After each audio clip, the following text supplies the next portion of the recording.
Milwaukee crowd turns violent after police fatally shoot armed man.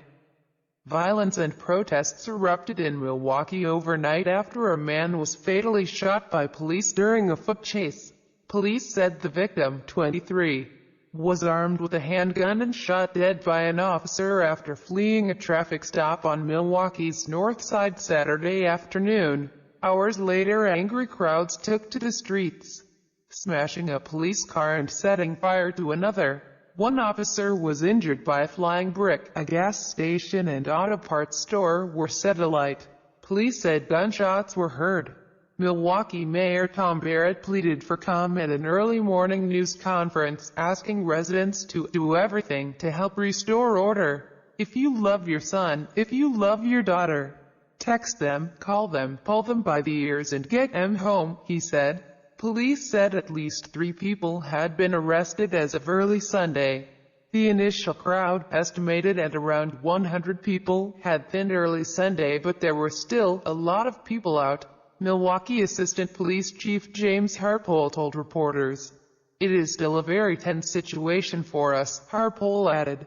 The man who was killed has not been publicly identified. Milwaukee's mayor said the man was struck twice, in the chest and the arm, and that he believes the officer involved had a body camera on at the time of the shooting. Milwaukee Police Assistant Chief Bill Jessup told the Milwaukee Journal-Sentinel newspaper it wasn't clear if the gun was pointed at the officer.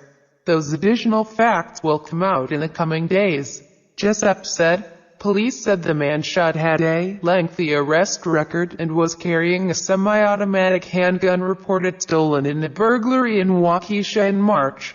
The name of the officer involved in the shooting has not been released. The races of the officer and the man shot also have not been released.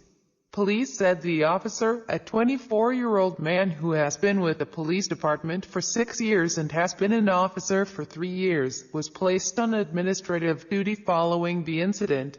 Local officials echoed Barrett's appeal for calm, with Milwaukee Common Council President Ashanti Hamilton asking for locals to help restore order. "We understand the frustration people feel with the police community nationally. We have to go through the process of finding justice.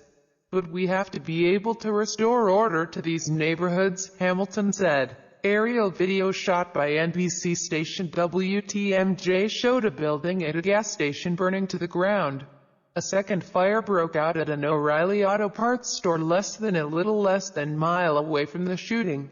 WTMJ said it pulled its reporters from the scene due to threats of physical violence from some in the crowd. The Journal-Sentinel reported that one of its journalists was thrown to the ground and punched as the gas station burned. The founder of a local nonprofit called the Spread Love Initiative, Terrell Johnnies, went out to try to talk to people on the street and urge nonviolence.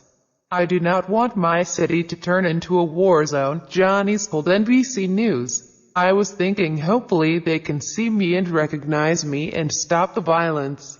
But after gunfire was heard, Johnnies said it was too dangerous to stay. Once there were gunshots, that's when I decided I definitely had to remove myself.